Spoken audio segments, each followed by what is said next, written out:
kenapa sih kok setiap malam Selasa Kliwon ada orang yang meninggal gitu, dan meninggalnya itu kayak nggak wajar seperti itu. Jadi sore ya sakit ya enggak, sore ya masih sehat-sehat aja, malamnya tiba-tiba mati gitu.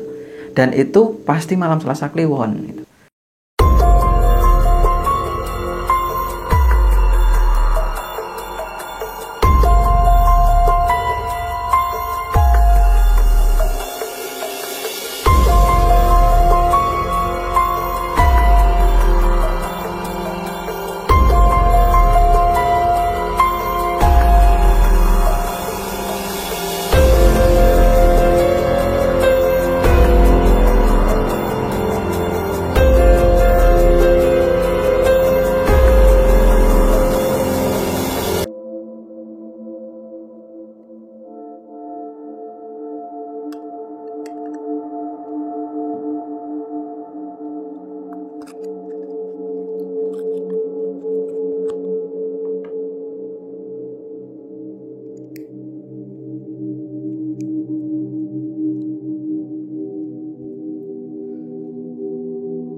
Assalamualaikum warahmatullahi wabarakatuh.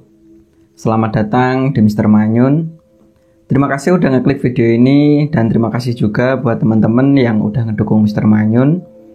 Terima kasih buat kalian yang udah nyempetin komentar dari setiap video-video yang ada di Mr. Manyun.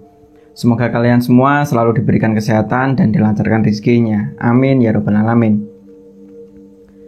Pada kesempatan kali ini aku akan menceritakan tentang cerita yang ini berasal dari seorang perempuan namanya Yani. Jadi Yani itu pernah menjadi target tumbal yang disitu dengan cara Yani itu mengambil uang yang ada di daerah pasar, dan uang itu ternyata bau wangi, dan wanginya itu semacam bunga melati campuran minyak misik ya, seperti itu. Nah, kejadiannya itu kurang lebih sekitar 10 tahun yang lalu. Jadi awalnya Yani ini punya orang tua yang bapaknya itu namanya Pak Sukirman. Biar enak ceritanya kita panggil dengan sebutan Pak Kirman gitu aja. Sedangkan ibunya namanya Bu Lina. Jadi Pak Kirman itu punya usaha. Jadi dia itu buka kios pakaian yang ada di pasar. Nah, Pak Kirman itu salah satu orang yang buka kiosnya itu paling awal gitu loh. Jadi kurang lebih jam 6 pagi Pak Kirman itu sudah buka kiosnya. Beda halnya sama kios-kios pakaian yang lain gitu. Ada yang bukanya jam 8, ada yang jam 9 itu. Jadi agak siangan gitu kalau orang yang punya kios pakaian. Walaupun sebenarnya karena memang di pasar itu kan per blok gitu ya kiosnya. Di sini blok kios jual pakaian, di sini jual buah, terus di sampingnya jual sayuran. Nah, yang jualan sayur sama jualan buah itu habis subuh memang udah buka gitu loh. Akan tetapi memang blok itu blok yang jualan pakaian itu bukannya siang-siang gitu. Nah, beda halnya sama kios yang dimiliki Pak Kirman waktu itu. Pernah kejadian waktu itu hari Senin. Jadi Bu Lina biasanya itu nemenin suaminya yaitu Pak Kirman untuk jualan pakaian di pasar gitu.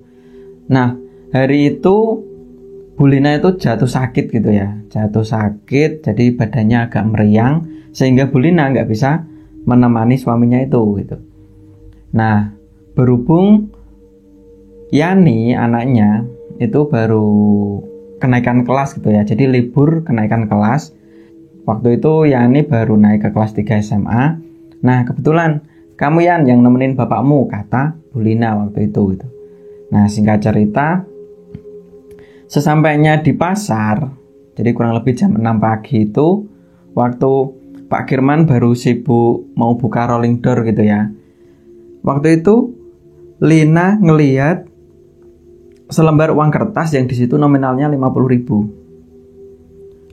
Nah, karena memang Pak Kirman atau bapaknya itu nggak ngelihat gitu ya, yang lihat cuma si Yani. Akhirnya Yani itu ngambil uang itu dan dimasukkan ke dalam kantongnya.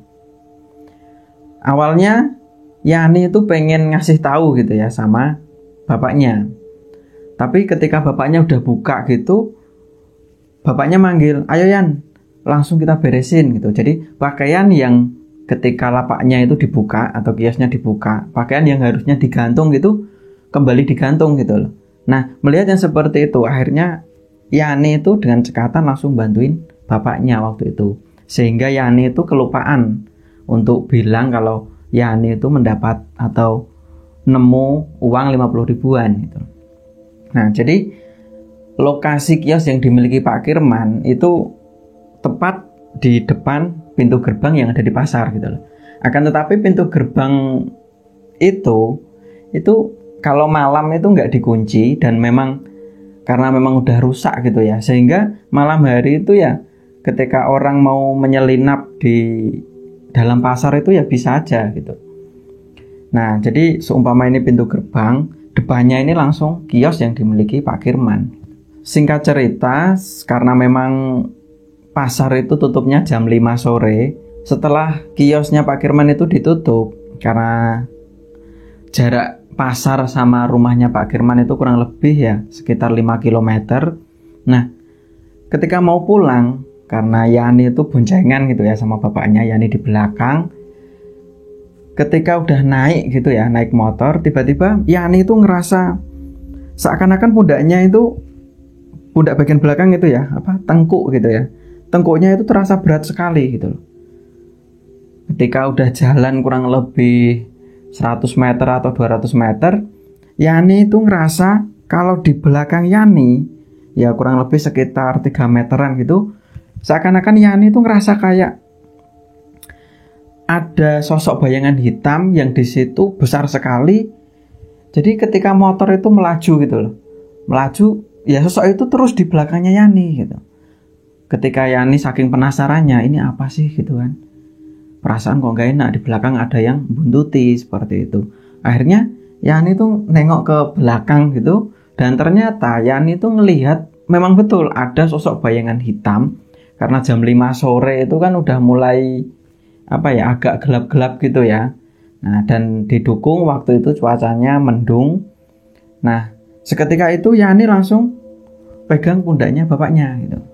Pak, ada apa Yan? Itu di belakang ada yang buntutin ya Pak gitu. Wah, kamu ini ada-ada aja. Ya mungkin ini waktu-waktu surup itu banyak sandekala gitu. Itu kata bapaknya. Jadi sandekala itu kalau di Jawa itu terutama orang-orang itu nggak boleh ada yang main di luar rumah gitu loh. Jadi istilahnya waktu mau menjelang maghrib seperti itu, semua orang ya masuk kamar semua atau masuk rumah. Sehingga waktu itu karena memang menjelang maghrib, ya mungkin itu sandikalayan gitu kata bapaknya. Ya udahlah, aku tak berdoa aja Pak. Ya udah berdoa aja, sholawat atau apa gitu. Nah, ketika Yani itu sudah mulai tenang karena memang dia baru baca sholawat seperti itu. Akan tapi kurang lebih berapa detik gitu, tiba-tiba sosok itu muncul langsung tepat di depan Pak Kirman. Jadi seakan-akan kayak di depan motor gitu. Nah, sehingga Pak Kirman itu kaget sekaligus takut gitu ya. Akhirnya motor yang dikendarai Pak Kirman itu seakan-akan kayak nabrak gitu loh. Ada sesuatu yang ditabrak gitu. Padahal nggak ada apa-apa gitu. Dan untungnya Pak Kirman sama Yani waktu itu nggak jatuh gitu ya, atau nggak terjadi kecelakaan. Akan tapi di situ Pak Kirman bawa motornya itu pelan-pelan, ya kurang lebih ya sekitar 40 km per jam waktu itu. Yani terus berdoa, kemudian Pak Kirman juga sambil dzikir ya seperti itu. Akhirnya kurang lebih sekitar 1 menit dari sosok hitam itu, tiba-tiba Yani itu ngedenger suara yang sebenarnya nggak bisa dicerna artinya itu apa gitu loh. Yang jelas di situ tepat di telinganya Yani itu ngedenger suara kayak gemuruh gitu loh, kayak gemuruh geruduk gitu loh. Bukan angin ya, Kalau naik motor itu kan memang biasa ya kena angin karena memang waktu itu pakai helm. Dan akan tapi suara itu yang tadinya memang nggak kedengar. Kalau angin kan dari tadi memang udah kedengar gitu kan, gerutuk-gerutuk. Akan tetapi suaranya itu beda gitu loh. Gemuruhnya itu sangat keras dan di sebelah kiri itu terdengar suara kayak itu loh, singa itu loh, ngaung seperti itu gitu. Sehingga Yani itu dengan refleks kepalanya itu dipukul-pukul gitu. Apa sih ini gitu kan. Nah akhirnya Yani itu bilang lagi sama bapaknya itu sambil nepuk-nepuk pundak, Pak, kok Yani ngerasa nggak enak ya? Setelah tadi ada sosok hitam itu kok kayak ada orang yang berbisik atau apalah intinya. Nah dari situ Yani itu semakin takut karena memang belum sampai rumah dan itu memang menjelang maghrib. Pak Kirman waktu itu sempat berhenti sebentar terus bilang sama Yani, Yan, kamu diem aja. Bapak sendiri juga ngerasa kalau hawanya itu kurang enak itu loh, nggak seperti biasanya seperti itu. Nah akhirnya yaudah kita baca doa sebisa-bisanya. Terus waktu itu Pak Kirman langsung baca ayat kursi itu, terus kemudian berdoa dan Yani itu amin gitu ya, mengamini. Jadi di samping jalan raya mereka itu istirahat sebentar sambil berdoa gitu. Kurang lebih sekitar 5 menit mereka jalan lagi. Nah baru jalan seperti itu kurang lebih berapa meter, tiba-tiba Yani itu juga dikagetkan sosok hitam yang sempat tadi itu kelihatan di depannya Pak Kirman gitu. Dan itu bayangannya itu seakan-akan kayak apa ya, berjejer gitu loh, berjejer yang bayangan itu seakan-akan terbang dan ngikutin mereka berdua. Karena yang lihat itu Yani, Pak Kirman ditepuk lagi gitu. Pak coba lihat di samping kanan gitu. Itu kan sosok yang tadi gitu loh. Jadi sambil ketakutan gitu ya, Yani ngomong itu sambil ngeredek.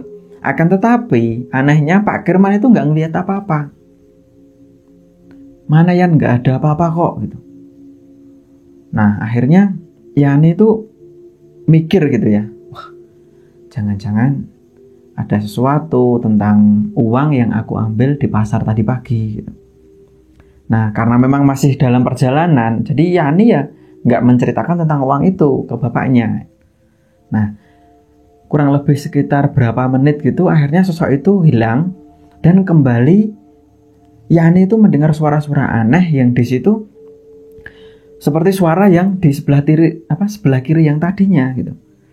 Jadi dia itu ngedengar kayak suara ngaungan singa, keras sekali, ada kalau 5 kali. Setelah itu udah nggak ada lagi suara itu. Sambil terus baca doa seperti itu, akhirnya sesampainya di rumah, waktu Pak Kirman itu baru masukin motor gitu ya, Yani itu udah masuk duluan ke rumah. Terus Pak Kirman baru masukin gitu karena memang posisi rumahnya dari jalan kampung itu ya, masuk ke halaman rumah, terus naiknya itu lumayan tinggi gitu loh. Naiknya lumayan tinggi sehingga Pak Kirman, karena memang waktu itu Pak Kirman usianya ya kurang lebih sekitar 50 tahun. Jadi untuk menaiki motor waktu mau masuk rumah itu nggak berani gitu loh Pak Kirman itu.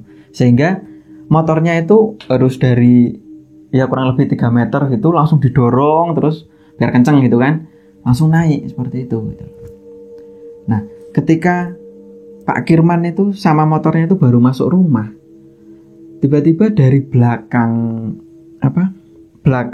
Pak Kirman itu seakan-akan kayak ada sosok macan, akan tetapi macannya itu hitam. Ya entah singa, entah macan ya seperti itu. Yang jelas di situ macan itu kayak lari gitu loh, lari tapi bus gitu. Seketika itu kan Pak Kirman langsung nengok gitu loh, apa sih itu gitu. Dan memang di situ ada singa. Singa yang larinya cepat sekali sampai-sampai dilihat Pak Kirman itu sampai nggak kelihatan gitu loh.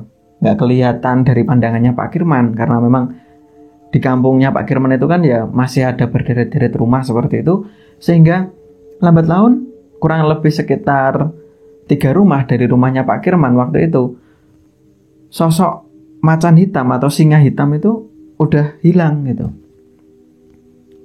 Nah akhirnya Pak Kirman ya udahlah, alhamdulillah kita udah sampai rumah gitu. Nah begitu juga Yani ketika udah masuk gitu kan, udah masuk terus nengokin ibunya gitu ya, karena memang ibunya baru nggak enak badan gitu. Ditanya, "Bu, gimana badannya Bu?" gitu. "Udah enakan kok Yan," gitu. "Nggak apa-apa," gitu. "Gimana tadi jualannya?" Biasa kan kalau orang pergi untuk dagang terus pulang ditanyain orang tuanya kan, termasuk ibunya. "Ya lumayan lah Bu, laris," gitu. Akan tetapi Yani waktu itu jadi ngobrol sama ibunya di kamar. Yani itu sambil melucuti pakaian dan pakai handuk gitu. Jadi memang Yani itu mau pergi ke kamar mandi untuk mandi. Nah, jadi uang yang ada di kantongnya itu masih tetap ada di kantongnya, dan celananya Yani itu digantung di kamar ibunya gitu. Seperti itu. Jadi Yani itu sosok perempuan yang ya sering ganti baju di kamar ibunya, ya sering di kamarnya sendiri, ya sering gitu loh. Jadi karena memang Yani itu anak satu-satunya dan yang ngerasa mungkin lah toh ini ibuku sendiri gitu kan. Jadi ya biasa aja gitu. Kecuali sama bapaknya ya nggak boleh gitu karena memang laki-laki kan bapaknya. Nah waktu Yani itu baru mandi gitu ya, tiba-tiba Yani itu ngerasa air yang dibuat mandi itu terasa dingin sekali. Jadi dinginnya itu nggak seperti biasanya gitu. Yang biasanya itu karena memang itu dataran rendah gitu ya, jadi nggak begitu dingin, airnya ya seger seperti itu. Tapi waktu itu kok dingin banget sampai badannya Yani itu ngedredeg gitu loh, karena memang kedinginan itu. Nah kurang lebih beberapa detik lagi-lagi sosok bayangan hitam itu muncul lagi di depannya Yani waktu mandi itu. Nah karena memang bentuknya sangat besar gitu kan, apalagi warnanya hitam, entah mukanya seperti apa waktu itu, memang Yani nggak ngelihat itu ya. Yang jelas di situ ada sosok hitam tinggi besar. Nah saat itu Yani langsung astagfirullahaladzim, kaget gitu kan, kaget langsung buru-buru untuk keluar kamar mandi sambil narik handuknya.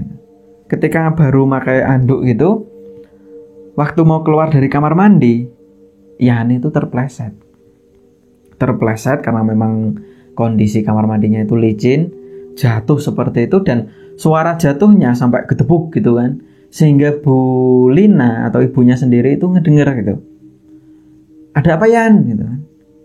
Akhirnya sambil jalan pelan gitu, karena memang badannya kurang fit gitu ya Bu Lina waktu itu, Bu Lina nyamperin sama Yani. "Duh, kenapa Yan?" "Jatuh Bu." Nah tiba-tiba ketika Yani mau berdiri, Yani itu terasa pusing, yang pusingnya itu mirip seperti vertigo itu loh, muter sehingga Yani nggak bisa berdiri tegap gitu. Bahkan buat jalan itu nggak bisa. Nah waktu itu Bu Lina langsung manggil suaminya, yaitu Pak Kirman. Pak, ini anakmu kenapa Pak?" gitu. "Ya bentar Bu," gitu kan. Akhirnya setelah beberapa detik itu Pak Kirman langsung nyamperin Yani waktu jatuh gitu ya, atau di depan kamar mandi. Dari situ Pak Kirman itu sebenarnya udah janggal. "Kok Bapak ngerasa nggak enak ya Yan? Setelah seharian kamu nemenin Bapak di pasar tadi gitu." "Nggak tahu Pak, Yani juga baru kali ini ngerasain atau ngelihat sosok-sosok yang seperti itu gitu. Bahkan barusan di kamar mandi juga sosok hitam yang tadi di jalan yang sempat ngagetin Bapak juga itu muncul lagi Pak gitu. Sampai ini aku belum selesai mandi. Ya udah, sini aja tak bantu jalan gitu." Nah akhirnya Yani itu dipapah sama bapaknya untuk ke kamar. Nah sesampainya di kamar, setelah Yani itu ganti baju seperti itu, akhirnya Yani itu teringat sama uang yang sempat tadi pagi diambil yang ada di pasar gitu. Waktu itu Yani langsung bilang gitu kan ke bapaknya, "Pak, tadi Yani ngelihat uang 50.000 Terus tak ambil dan ini uangnya Pak gitu. Loh kamu dapat dari mana gitu, kok nggak bilang Bapak gitu. Tadinya aku mau bilang Pak tapi lupa gitu. Ya udah bawa sini, mana uangnya gitu. Bilang bapaknya. Akhirnya uangnya dikasih ke bapaknya. Terus bapaknya tuh dilihat-lihat, kok baunya aneh ya Yan gitu. Tanya bapaknya. Yani juga bilang kalau kayak bau-bau melati gitu ya Pak gitu. Iya betul, kayak bau bunga melati. Terus ada campuran ya seperti minyak misik gitu. Pak Kirman itu janggal. Setelah uang itu dipegang-pegang gitu, tiba-tiba Yani itu seakan-akan ngelihat sosok yang sempet dari tadi sore itu ngikutin terus gitu. Jadi sosok yang warnanya hitam tiba-tiba itu muncul di atas genteng gitu ya, atau ya istilahnya di dalam rumah, akan tetapi kayak di sudut ruangan seperti itu, dan mukanya itu kelihatan gitu. Mukanya kelihatan, matanya warnanya merah sambil melototin si Yani waktu itu. Nah, dengan melihat yang seperti itu akhirnya Yani itu bilang saking takutnya, Pak, itu apa Pak? Akan tetapi bapaknya itu nggak ngelihat, begitu juga ibunya. Apa sih Yan, kamu ini ngigo aja gitu. Itu ada Bu, gitu. Ada sosok hitam gitu yang dari tadi Bapak juga lihat kok tadi pas di jalan gitu. Oh, jadi kamu lihat lagi Yan? Iya, itu masih ada di situ gitu. Nah, kurang lebih beberapa detik tiba-tiba Yani itu kepalanya pusing lagi. Pusingnya seperti vertigo lah, seperti itu. Akhirnya Yani itu mual. Nah, melihat kondisi anaknya yang seperti itu, akhirnya Pak Kirman itu ngerasa kalau wah jangan-jangan ada yang aneh dengan uang ini gitu. Nah, terus ibunya tanya, aneh kenapa Pak gitu loh. Kayaknya ini uang yang dibuat sebagai alat untuk mencari tumbal Bu gitu. Wah Bapak ini ngomong apa sih gitu. Akhirnya Pak Kirman itu sedikit cerita tentang pesugihan yang dimiliki Pak Parjo gitu. Pak Parjo siapa Pak gitu. Tanya Bu Lina gitu. Pak Parjo itu loh Bu yang punya grosir di pasar gitu. Oh yang ramai terus itu. Iya betul gitu. Nah ternyata Pak Kirman itu pernah meneliti atau mengamati gitu ya. Kenapa sih kok setiap malam Selasa Kliwon ada orang yang meninggal gitu. Dan meninggalnya itu kayak nggak wajar seperti itu. Jadi sore ya sakit ya enggak, sore ya masih sehat-sehat aja, malamnya tiba-tiba mati gitu. Dan itu pasti malam Selasa Kliwon gitu. Dan kebanyakan itu korbannya pagi harinya, jadi hari Senin gitu ya.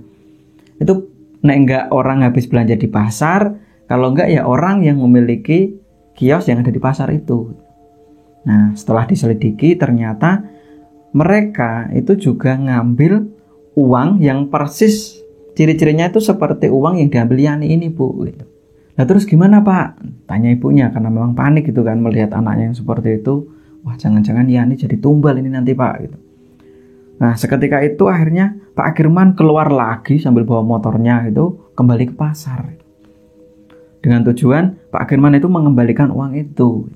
Dan untungnya uang itu belum dibelikan sesuatu gitu loh. Coba kalau Yani tadi sudah membelanjakan uang itu gitu. Pasti anak kita jadi tumbal gitu. Wah, akhirnya Pak Kirman itu langsung dengan cepat gitu ya mengembalikan uang itu. Nah sesampainya di pasar, waktu Pak Kirman itu mau meletakkan uang itu di depan pintu gerbang gitu ya, pintu gerbang pasar maksudnya. Waktu itu Pak Kirman langsung dikagetkan sama sosok bayangan hitam, akan tapi itu bukan satu gitu loh. Nggak cuma satu. Bayangan itu lebih, kalau 7 itu lebih gitu loh. Dan bentuknya macam-macam, akan tapi itu hitam semua. Bahkan ada satu yang sempat Pak Kirman tadi sore waktu Pak Kirman itu masukin motor ke dalam rumah.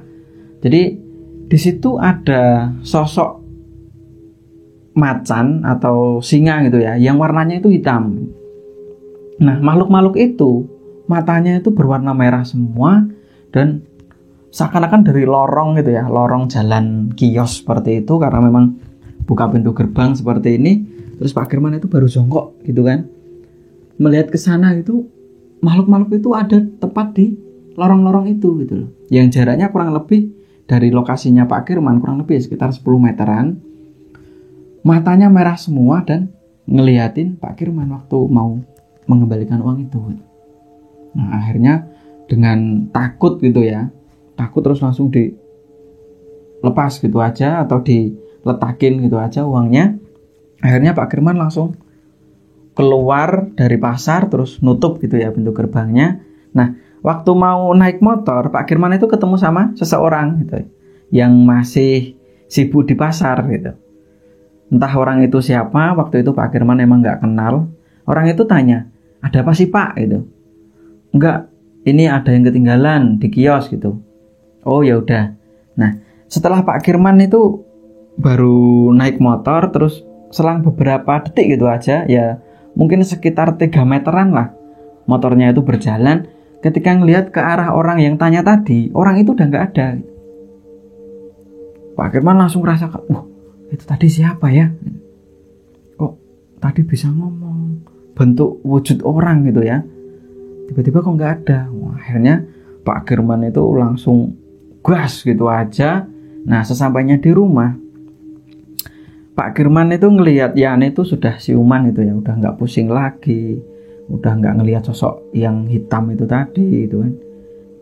Nah ketika kondisi rumah itu udah dirasa aman gitu ya, udah nggak ada gangguan-gangguan yang hitam itu tadi, kurang lebih sekitar jam 8:30 malam, akhirnya Pak Kirman itu melanjutkan ceritanya mengenai uang itu gitu, sama istri dan anaknya.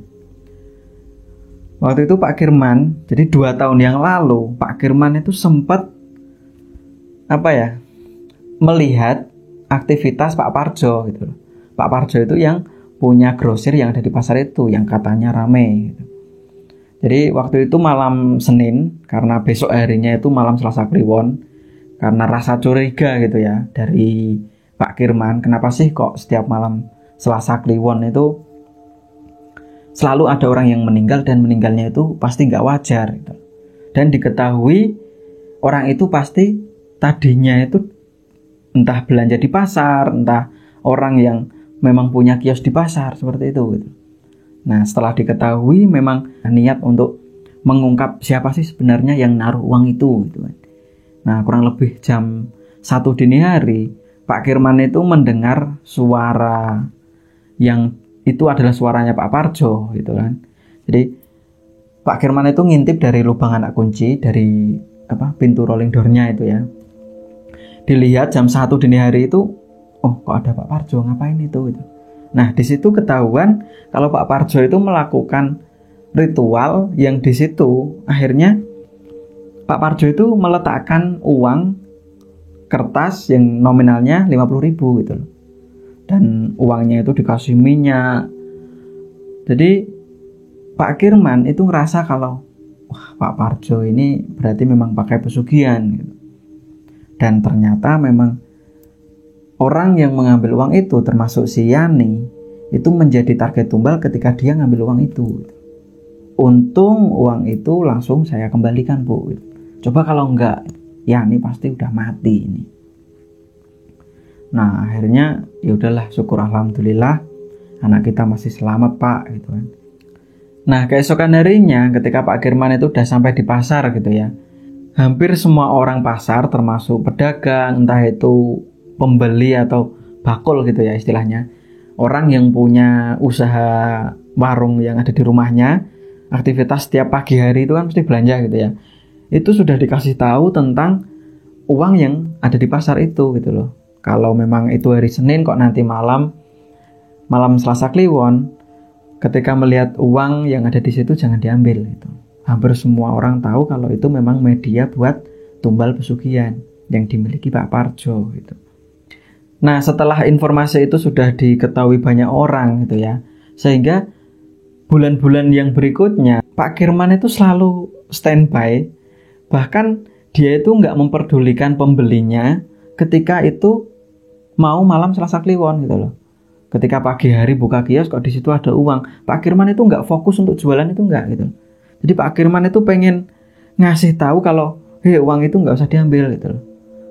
Karena saking banyaknya orang yang ada di pasar gitu kan setiap harinya, entah itu ada anak kecil, orang tua, terus pengamen gitu. Akhirnya ketika ada orang yang mau ngambil, jangan diambil uang itu gitu loh, itu uangku.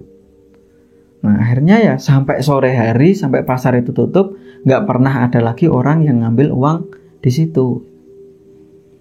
Kurang lebih berjalan sekitar 5 bulan, tiba-tiba Pak Parjo yang punya grosir yang paling besar itu kan, itu tiba-tiba sakit keras dan sakitnya itu aneh. Jadi medis itu nggak bisa mendeteksi gitu ya sakitnya Pak Parjo itu sebenarnya apa gitu. Yang jelas Pak Parjo itu sering ngerasa kepalanya itu pusing dan pusingnya itu sampai nggak tertahankan sehingga Pak Parjo untuk jalan itu nggak bisa. Nah waktu itu tepat malam Selasa Kliwon, Pak Parjo itu meninggal dunia tepat jam 12 malam. Nah setelah kepergian atau kematian Pak Parjo, akhirnya setiap bulannya, setiap malam Selasa Kliwon atau sebelum Selasa Kliwon gitu ya, nggak ada lagi uang-uang yang ada di pasar gitu. Nah mungkin itu aja untuk cerita kali ini. Semoga kisah yang dialami sama Yani dan juga bapaknya yaitu Pak Kirman gitu ya, bisa menjadikan kita semakin hati-hati dalam mengambil sikap gitu.